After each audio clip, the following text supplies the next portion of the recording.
Obviously, the Niners been looking pretty solid the last couple of weeks.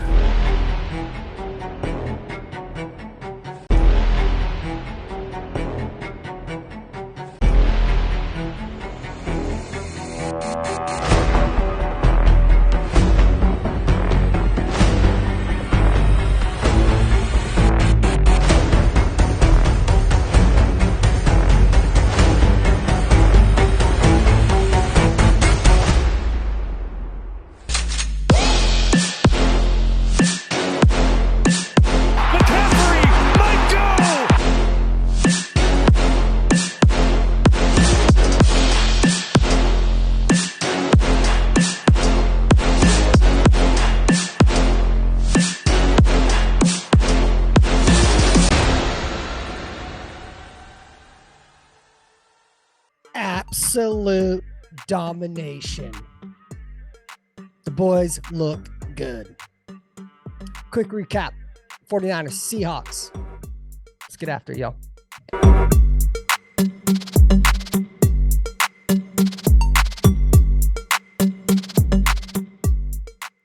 Yo, what's going on, everybody? It's your boy, Ryan Tigey, back in action. The 49ers just routed the Seattle Seahawks. I heard that there was some potential punditry going on, as I'm sure you all know. I think super highly of the national media pundits that this potentially could have been a trap game. Well, it wasn't. The 49ers don't make the same mistake twice as a team, as an organization. And what did they do?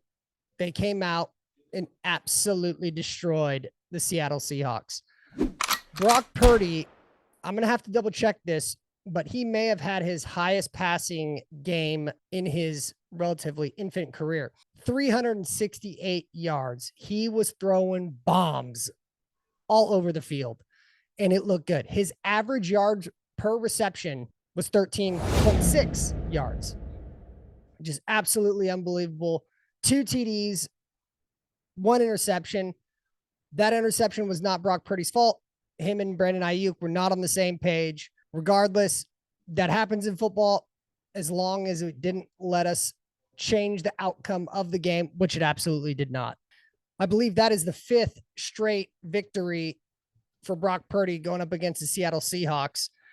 Christian McCaffrey, another great game. I was kind of bummed that he didn't get a touchdown. I wanted him to restart that consecutive touchdown game role that he was on, that he tied the all-time NFL record. So a little bummed out about that, but 16 carries, 145 yards. Average was 9.1 yards per rush. 9.1. Unbelievable. One thing I noticed as it relates to the rush game, obviously Christian popped that 75-yard explosive right out the gate. If he was just a little faster, God, he would have been able to get in, but that's neither here nor there. The one thing I did notice, and it was completely in front of your face the entire game, as I've stated in other videos, the 49ers cannot run to the right side of our offensive line. Our right side of our offensive line isn't that good. Anytime they tried, it was a negative yardage play, or he would make 7 people miss and gain like a half a yard or a yard. So the right side of our line continues to be an issue. I'll be curious to see if teams start trying to put a little bit more overbalance on the left-hand side, but I don't think it can be stopped regardless, because Trent Williams is an absolute fucking monster. Trent Williams is the guy that made offensive linemen cool. And as you saw probably at the end of that game, he was up in the mix. Trent Williams always wants the smoke, and he's like everybody's big bro, and he always comes in hot. Definition of a fucking leader on that team. That guy's unbelievable. But we ran for the vast majority of yards came from the left side. So one kind of spotlight I saw throughout the entire game, anytime we ran to the right, if it wasn't some type of misdirection or something like that, the play got blown up. So that continues to be an issue with the 49ers, but one of very few issues. Deebo Samuel, another massive game. I don't know what it is with Deebo. When he gets up for certain games, the dude just goes off. He always gets up for the Rams games. Literally, that's a staple in the Deebo 49er tenure. Anytime we play the Rams, he just goes absolute ape shit. And it's the same thing with Seattle. back-to-back games, over 100 plus yards receiving. He had today, I believe it was 7 receptions, 149 yards. Shout out. I got him on my fantasy, 30 plus points. Yay. Unbelievable. His average reception for this game was 21.3 yards. He had a 54-yard tutty that he got that was absolutely sick. You rarely see a deep bomb, I would say, going to Deebo. Those are more for Aiyuk or Kittle, but unbelievable. George Kittle, another solid game. His long was a 44-yard reception, 3 receptions, 76 yards. A tug for him as well. And then Brandon Aiyuk was a little spotty, but when I say that, a little bit spotty, he still had 6 receptions for 126 yards. So unbelievable performance throughout the entire offense. No matter which way you slice and dice it, the boys were flying around. Now, I will say, I don't know how much longer Ray McLeod's going to be out, but we need to get Ray back so Deebo can stop taking kickoffs. I'm not really a fan of seeing it. That anytime you run kickoff, you get absolutely smoked a vast majority of the time, but nonetheless. And then, of course, Brandon Aiyuk had the 1 fumble. God, that was about to be another insane touchdown. So add that to Brock Purdy's 368 yards. If Brandon Aiyuk didn't fumble that ball, was that going to go for a tug? I think so. We own the Seahawks. Not we as in you and I, but the 49ers do. And the 49ers owning the Seahawks prior when Russell Wilson, the prior years when Russell Wilson was there and he was like 17-4 against the 49ers. And now it has been completely flipped. We absolutely are their daddies. And it's so fun to see. Defense stepped up. They were more of a bend, don't break. Obviously, Geno Smith did not play this game. He was a game time decision, out with a little hamstring. So he didn't go. But some concerns on the defensive side was obviously the injuries that have stacked up. Charvarius Ward, obviously our DB number 1, he went out. Really don't know what happened. It's fascinating to me that every team seems to target his side the most, and he's a top corner in the NFL. I don't even think that's really saying all that much or that debatable. He has the most pass breakups I know out of any corner in the NFL. So it's interesting that teams always attack his side. And I wonder if that's almost a strategy. It seems like every year that he's been on the team, and it's pretty consistent now, when he has to do a lot of running, he always gets banged up. He has a lot of soft tissue injuries that he battles through, I believe. So I wonder, literally, that could be part of their strategy. Let's keep targeting his side because the more and more he runs, he will go out. It'd be kind of weird, but I wouldn't put anything past what these coaches are trying to scheme up and how they can have the advantage.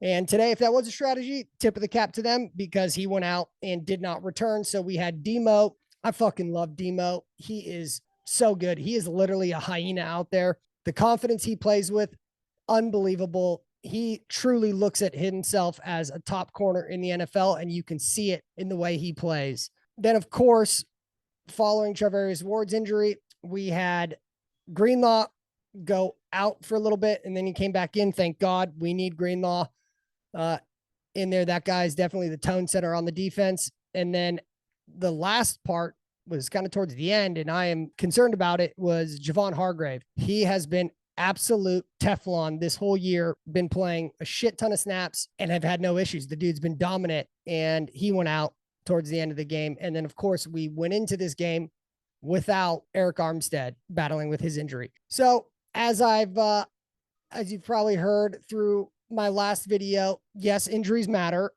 and the 49ers are starting to battle with them. Seems like a lot of people got injured today. Just one of those NFL Sundays. So nonetheless, the Niners are well in control as the top dogs in the NFC West division. And hopefully they can leap up to that number 1 seed in the entire NFC West, because that's been the goal. And that's been the goal all year for the boys. I think also Jair Brown had a much better game than what he did in the Eagles. He missed some tackles in the Eagles game and he got beat on some coverages. Well, what did he do today? He had a pick and he was flying around. Don't get me wrong. I love Hufanga. I love Tayshaun Gibson, but we got another guy back there being Jair Brown. And you can tell he loves the game. He plays with that passion. He plays with that soul. And so obviously it's been showing up. A lot of tackles today and a nice little pick to seal the deal. And then the boy, Fred Warner, the best linebacker in the game, 8 total tackles. He had, I believe, 4 solo tackles. And then, of course, he had 1 pick where that bitch DK Metcalf tried to start some shit with him. I love how Fred Warner, he's smarter than everybody on the Seahawks. So he came, he baited DK Metcalf. And what happened? DK Metcalf got called the flag, and then a tussle ensued. Again, I think it's a really bad look. Same thing what happened against the Eagle game when Greenlaw got kicked out. I think it's a horrible look for the NFL. DK's bitch ass, he can go. That guy is such a little baby. It's just fascinating to me how easy you can get under his skin. DK, players that you're going against, they understand you are easily rattled and they can get under your skin. That is literally one of the easiest things to do, is you know what players on the other team play with uncontrollable emotion.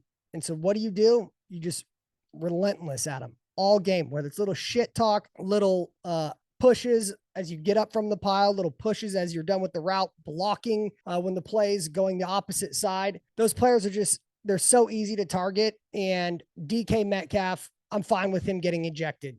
Diamador Lenore should not have ejected. It's like, what are we fucking doing, NFL? I don't understand why back-to-back games we have seen 2 Niner players be ejected for really just petty shit. Diamador Lenore was having the back like any other human being would that's on a team. He sees his other boy in a tussle, you got your back. That is this sign, a great sign of a team that loves playing with each other. And it's clear the Dogs and the 49ers, they got a bunch of them. They love playing with each other. So the fact that they ejected him just because probably they felt like, oh, since we're ejecting DK, we have to, I mean, it's just fucking stop, NFL. Just please stop for the sake of the game. It's already gotten a lot softer, and you guys keep trying to take things out and keep trying to fuck with the fabric of what makes this game great. So stop ejecting people. And if that means DK Metcalf doesn't get ejected, fine with it. Let's just stop doing it, at least for the dumbest, pettiest of things. So all in all, another great day to be a 49ers fan. Another great showing from the boys. This was a huge game considering the emotional victory they came off last week going against Philadelphia Eagles. And they continued their path of being just dominant. Up next, there's 4 games left. So remember that. We just got to enjoy these 4 regular season games left. Next, we head to Arizona to play on the Cardinals. Kyler Murray is going to be running around, and I believe they're coming off a bye. So that gives the advantage definitely to the Arizona Cardinals from a rest perspective. But let's be real. The 49ers are a better team. Then I believe it's the Ravens, which is going to be an unbelievable game, and Washington, and then the final game, the Rams. So up next, we got Arizona at Arizona. We have the Ravens at home. Then we got the Commanders, and then we'll finish it off with another divisional game with the Los Angeles Rams. So unbelievable. Super excited. 4 games left. Enjoy it while it's here. Like, subscribe, comment, hit me up. I'll see you all next time. Peace. Pick it up, pick it up, pick it up, pick it up. You see the drippy, I'm fitted up. Hop in my car and the giddy up. Secure the bag, yeah, I get the bus. Pick it up, pick it up, pick it up. You see the drippy, I'm fitted up. Hop in my car and the giddy up. Secure the bag, yeah, I get the bus. Pick it up, pick it up, pick it up, pick it up. Ooh, I've been on the flex since flex zone. Neighborhood all in your eardrum.